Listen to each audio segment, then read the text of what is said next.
Our menu for today is chicken lumpiang Shanghai. Nagluto po yung mga magulang ng Shanghai. So, ayun,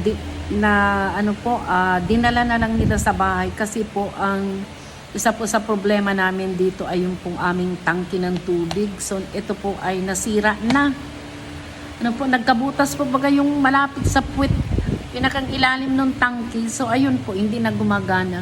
Pati po ang paglilinis namin din sa daycare ay apektado na po. Kaya, ayan, kami po ay taga-solicit po kami. Ay, not totally solicit kung hindi po mga parents na po ang magabigay ng tigo 100 po para kami ay makabili ng, hindi na po yung tangke na stainless, kung hindi yun na lang pong drum po na plastic.